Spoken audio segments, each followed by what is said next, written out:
C'est quoi déjà le dicton? Mieux vaut tard que jamais? Bah écoutez les gars, j'ai fini The Last of Us en 2022. Bonjour à toutes et à tous, on m'appelle Steven, ça y est, on y est, j'ai enfin sauté le pas, je vous ai écouté, j'ai enfin fini The Last of Us partie 1. Et autant vous dire que c'était pas quelque chose des plus évidents pour moi, parce que de base c'est déjà pas du tout mon jeu de prédilection, dans le sens où les jeux un peu survival zombie, c'est pas le truc qui m'attire, parce que je suis une énorme flippette, en fait, extrêmement. Des putains de claqueurs. Oh putain!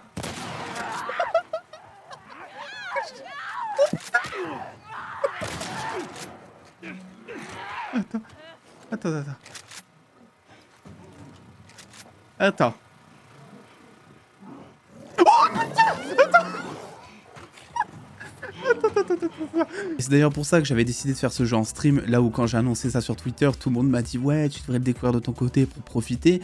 Non, je savais très bien que si j'allais pas être poussé par le chat, il y aurait eu plein de moments, je peux vous l'assurer, où je me serais chié dessus, où je me serais dit je continue pas, c'est pas grave. Tout seul dans mon salon à jouer et avoir des zombies comme ça, au début ça me faisait un peu flipper mine de rien. Donc bref, on est quand même allé au bout et je me suis dit que ça serait intéressant de vous dire ce que j'en ai pensé, d'autant plus que la motivation de base c'était forcément aussi que la série The Last of Us, adaptée du premier jeu donc, arrive en janvier 2023 du coup aux États-Unis sur HBO Max, et en France il n'y a toujours aucune confirmation officielle, on attend de voir. Et vu que cette série est adaptée du premier jeu, je me suis dit, bah mince, si je regarde la série avant d'avoir fait le jeu, ça veut dire que je ferai jamais le jeu, que je serai spoilé à fond. Vous allez voir que je suis pas vraiment du genre à dire que c'est une masterclass. Vous verrez, j'ai une petite théorie que je vous émettrai en fin de vidéo concernant ça.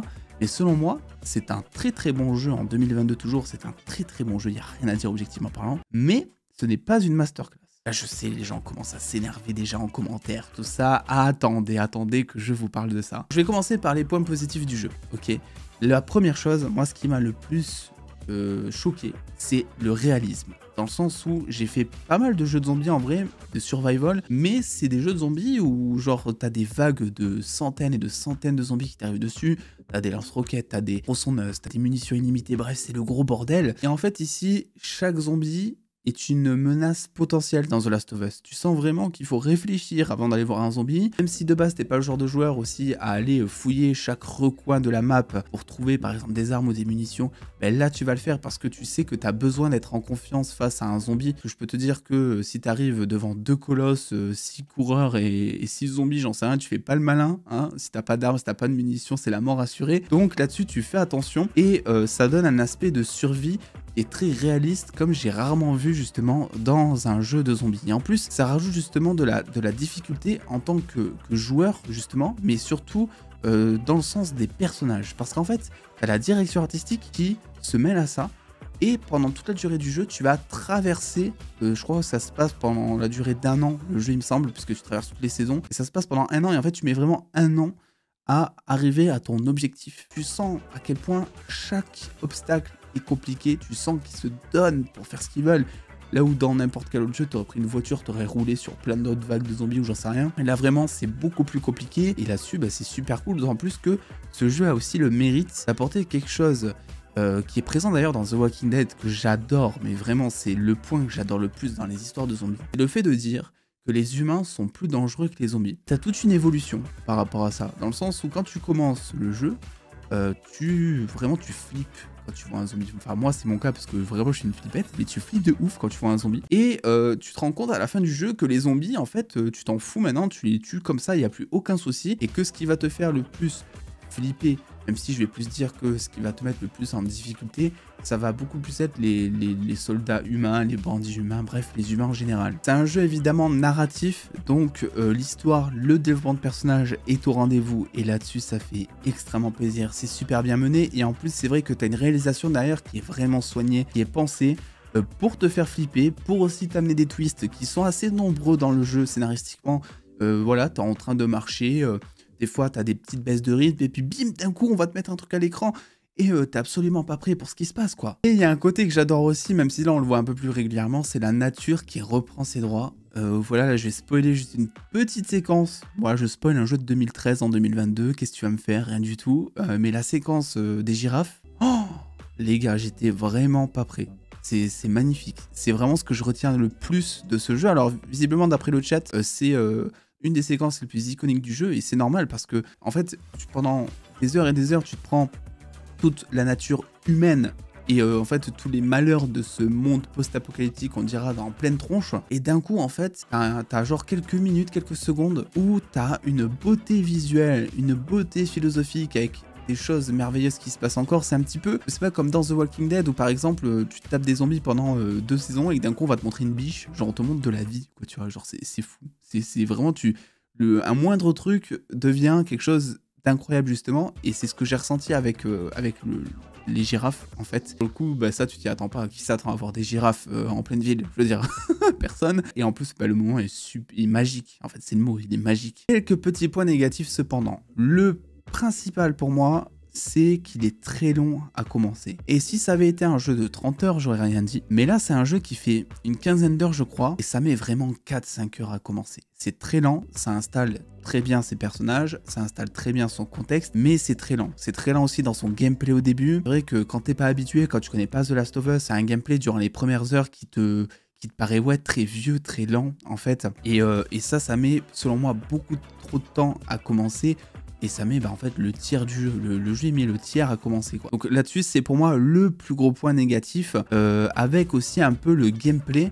Alors je sais pas si c'est pour accentuer ce côté réalisme compliqué dans les combats, ou si c'est juste que c'est un vieux jeu, 2013, c'est pas, on peut pas dire que c'est vieux, mais bon, ça date quand même d'il y a 10 ans presque maintenant. J'ai par exemple switché d'armes en plein combat avec les touches directionnelles, c'est pas des plus ergonomiques. Par exemple si t'es en train de courir pour t'échapper d'un zombie, d'un colosse qui est en train de te poursuivre, que t'as plus de balles et que tu veux changer d'arme, ben c'est un petit peu compliqué, faut manœuvrer, quoi, on va dire. Faut réfléchir, ça se fait pas juste en un coup de touche directionnelle, enfin ça pourrait, mais la plupart du temps t'as besoin d'appuyer sur la touche directionnelle, de maintenir sur carré et tout, même en ayant craft des petits étuis. Donc voilà, là-dessus c'était un petit souci que j'ai eu, avec également le scénario qui est très schématisé. Selon moi, ça c'est un truc pareil qui rentre dans le fait qu'il y a quelques longueurs qui s'installent. En fait, je sais pas si vous avez remarqué, mais le scénario c'est toujours en fait Joël et Ellie qui rencontrent une troisième personne. Ils font un bout de chemin ensemble. Cette troisième personne meurt ou part pour X ou Y raison. Ensuite, Joël et Ellie font un petit bout de chemin ensemble, retombent sur une troisième personne. Et ensuite, ils sont à 3 en train de refaire un autre bout de chemin ensemble, et ainsi de suite. Et ça fait que ça quasiment la plupart du temps. Donc tout est plus ou moins assez prévisible là-dessus, et c'est bien dommage selon moi, parce que c'est vrai que les jeux de zombies en général, et même en soi les séries, les films, c'est des programmes qui selon moi ont du mal à se renouveler là-dessus, où c'est toujours un petit peu la même chose, tu fais des road trips, tu survis, tu vas looter des trucs dans des maisons abandonnées, des trucs comme ça, et là-dessus, The Last of Us ne va pas sortir malheureusement son épingle du jeu, même si à côté, comme je l'ai dit, il y a plein d'autres choses, il va sortir son épingle du jeu. Il y a eu aussi quelques petits bugs, alors c'est pas alarmant, mais assez quand même pour en parler, ça arrivait 2-3 fois, je sais pas si je vais arriver à vous mettre les extraits vidéo, mais il y a eu 2-3 fois où j'ai des ennemis qui étaient invisibles, des problèmes de script où en gros le prochain niveau, si je peux appeler ça comme ça, ne se débloque pas, parce que le personnage qui est censé lancer le script est bloqué et ne bouge plus.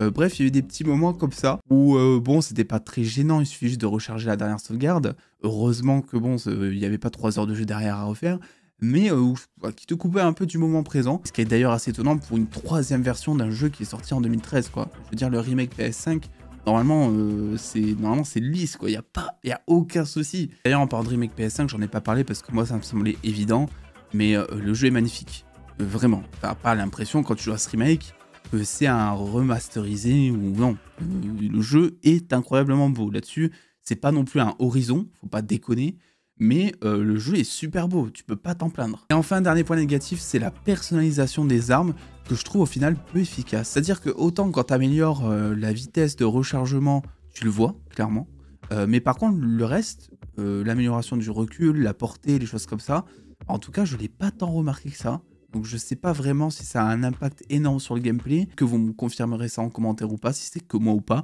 Là c'est plus, on va dire, un ressenti qu'un point négatif. Et enfin, pourquoi est-ce que selon moi ce jeu n'est pas une masterclass en 2022? Et je précise bien en 2022. En fait, ma théorie, et c'est qu'une théorie là-dessus forcément, c'est qu'en fait ce jeu de base est sorti en 2013. Et à l'époque, en 2013, quand on réfléchit bien, La mode, c'était un petit peu les FPS, tu vois. C'était un petit peu les Call of Duty, les Battlefield, des choses comme ça. Donc c'était beaucoup plus les jeux multijoueurs qui étaient au devant de la scène que les jeux solo. Là où aujourd'hui, par contre, les jeux solo sont beaucoup plus, je trouve, valorisés que les jeux multi. T'as 2-3 jeux multi qui se battent en duel, on va dire, c'est toujours un peu les mêmes qui reviennent. Mais on parle beaucoup plus des jeux solo qu'avant. Et en fait, je pense que The Last of Us, en 2013, quand il est arrivé dans un moment où les jeux solo étaient... je vais pas dire inexistant. Il y avait en tout cas beaucoup moins de bons jeux, de très bons jeux solo en tout cas à cette époque-là qu'aujourd'hui. Et que donc quand il est arrivé, en plus c'est un très très bon jeu, il s'est fait instantanément valoriser. C'est tant mieux, tu vois, parce que c'est un très très bon jeu. Le souci c'est que quand tu fais comme moi et que quand il joue pour la première fois en 2022, et derrière t'as des God of War, t'as des Horizon, t'as des Jedi Fallen Order, bref, vous en citerez beaucoup plus que moi parce que j'ai du retard encore à faire sur les jeux. Là, vous voyez ce que je veux dire, il y a des jeux narratifs qui sont déjà présents, qui sont tout autant considérés comme étant des masterclass, bien que différents évidemment, mais en termes de niveau scénaristique, ça fait un petit moment maintenant on commence de plus en plus, c'était déjà le cas avant, mais alors là on commence de plus en plus à dire que le jeu vidéo est comparable, même parfois supérieur au cinéma. Ça peut être d'ailleurs un sujet de vidéo intéressant, peut-être que j'en ferai une vidéo une fois que j'aurai touché à beaucoup plus de jeux scénaristiques. Vu que moi j'ai joué à The Last of Us en 2022 et que ces jeux narratifs auquel pour certains j'avais déjà joué, bien à mes yeux il n'a pas eu cette revalorisation que je pense certains lui ont donné à sa sortie en 2013. Donc je ne peux pas dire, en ayant juste eu cette expérience en 2022, je ne peux pas dire que ce jeu pour moi est une masterclass. C'est un très très bon jeu, là-dessus tu ne peux pas le nier. Masterclass, vous savez, c'est un mot qu'on utilise vraiment à tout bout de champ maintenant. Moi j'évite pour que justement quand je l'utilise, vous sachiez que ouais c'est un... que j'ai kiffé ma race et tout. Selon moi, c'est pas ce que j'ai ressenti. J'ai pas ressenti une masterclass, voilà. Donc écoutez, n'hésitez pas à me donner votre avis sur ce jeu. Est-ce que vous êtes de mon avis sur la masterclass? Est-ce que vous validez en tout cas cette petite théorie? On fera, donc au moment où je vous sors cette vidéo, normalement on a déjà fait le DLC du 1 et on fera le 2 prochainement. Je sais pas quand est-ce qu'on le fera parce qu'il y a tellement de jeux qu'on veut faire en stream. Vous avez le lien d'ailleurs de la chaîne Twitch qui est en description. On le fera. On fera la partie 2, c'est sûr et certain, dans les mois à venir, à un moment. Donc là-dessus, n'ayez aucun doute. Ah oui, une dernière chose aussi. Je ne peux pas considérer que la série The Last of Us, maintenant en ayant terminé le jeu, je ne peux pas déjà considérer que 1, elle va bider. C'est impossible. The Last of Us, succès commercial, c'est impossible que la série bide, premièrement. Et c'est impossible que la série soit mauvaise. Pour moi, c'est pas possible, quoi, tu vois. Le jeu est tellement bon, il est tellement fait pour être adapté en série, ce jeu, justement, que tu ne peux pas faire de mauvaise série là-dessus. Et je pense que la série peut être meilleure que le jeu. Vraiment, je suis convaincu, dans le sens où elle a l'air de vouloir prendre beaucoup plus son temps. Déjà, la série, on sait que la saison 1, il y aura notamment l'histoire du DLC dedans aussi. Il y aura aussi des moments qui avaient été pensés pour le jeu, mais qui ont été retirés du jeu au dernier moment, par exemple. Donc, il y aura des moments inédits. Donc, je pense qu'il va y avoir 2 saisons pour la partie 1 du jeu et 2 saisons pour la partie 2 du jeu et qui vont vachement prendre leur temps là-dessus aussi pour capitaliser, pour faire rentrer des thunes, évidemment. Je vous laisse mettre le pouce bleu hein, si cette vidéo vous a plu et de venir me suivre sur les réseaux sociaux pour me suivre, en fait. Et puis, en attendant, les dos, que la chocolatine soit avec vous.